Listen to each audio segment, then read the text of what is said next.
Did you ever watch that Pacific Rim movie that came out 10-ish years ago? It was Guillermo del Toro's show. I'm pretty sure he's the same guy who did The Shape of Water, which didn't do much for me, and Pan's Labyrinth, which did a lot for me. I thought that was a great show.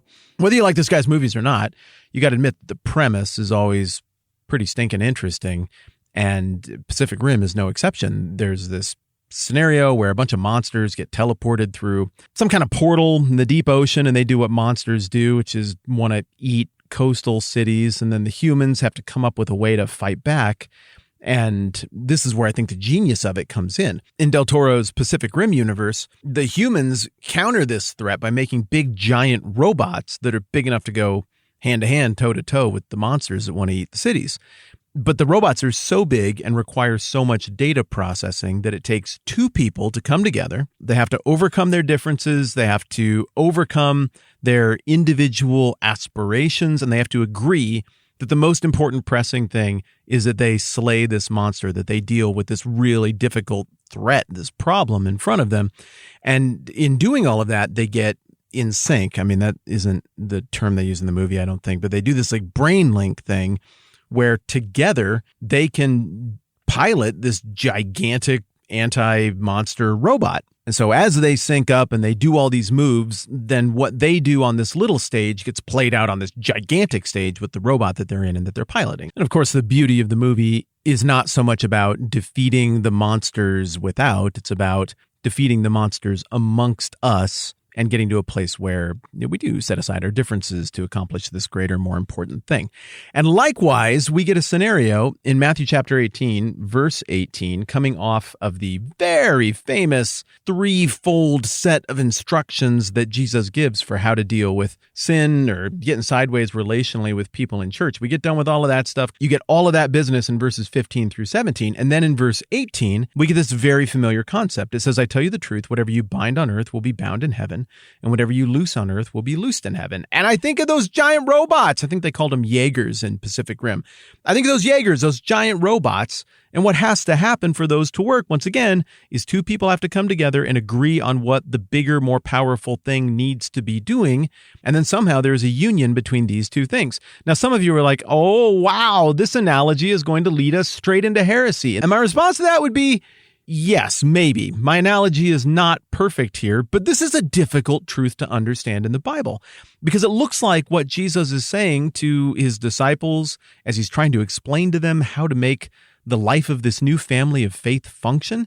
He's saying that there is some kind of union between people who are doing what he wants and are gathered together in his name to represent the values of his kingdom within the church. There's some kind of union between those people who are trying to get it right and like something much, much, much bigger and more powerful.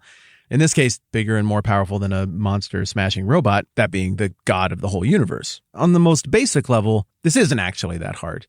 Jesus has just given very difficult instructions about things that people who are in this new family of faith might have to do from time to time when stuff gets weird, stuff gets sideways, people do destructive stuff, they dig in, they get stubborn.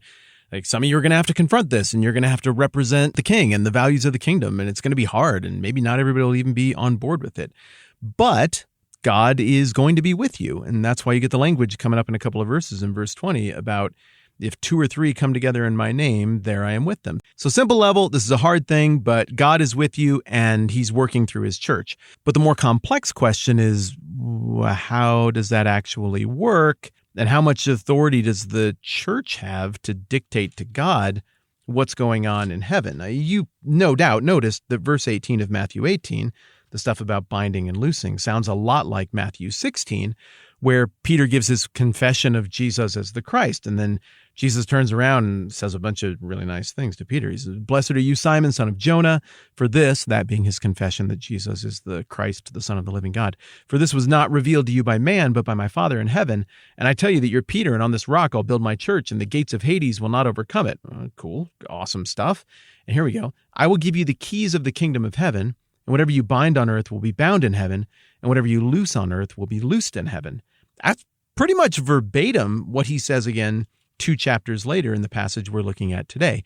The only difference between the two that really jumps out to me is in chapter 16, Jesus is clearly talking to Peter within earshot of the rest of the team.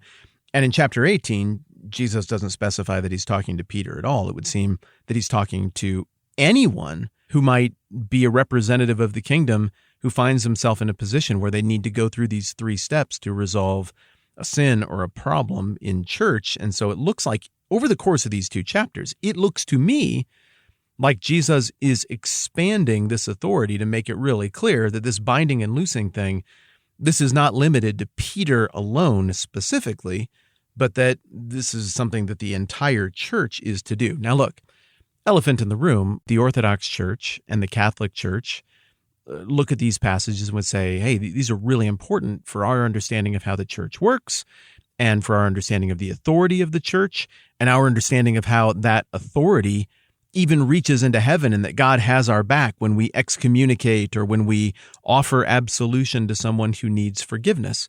Biblical, historical, creedal Christians outside of Eastern Orthodoxy and Catholicism would tend to look at those passages and say, if we just had chapter 16, it might be a little bit ambiguous, but the same phrase being reissued in chapter 18 indicates that this is Christ's church, the Holy Spirit is guiding the church, that this goes far beyond the leadership or the leadership family tree of one guy. And look, there's just no way we're going to work that through in a 10-minute podcast. This is one of the profound disagreements that have existed between the Catholic Church and everyone who isn't the Catholic Church, Orthodox, Protestants, everybody. And this is probably one of those passages that should humble us a little bit and cause us to say, well, there are a few things in the Bible that our presuppositions are going to inform how we read the text a little bit, and just accept that we're going to bring some biases with us. Still, at the most simple level, I think Catholics, Orthodox, Protestants would all agree that there is some kind of Jaeger-Pacific Rim relationship here between the church and God.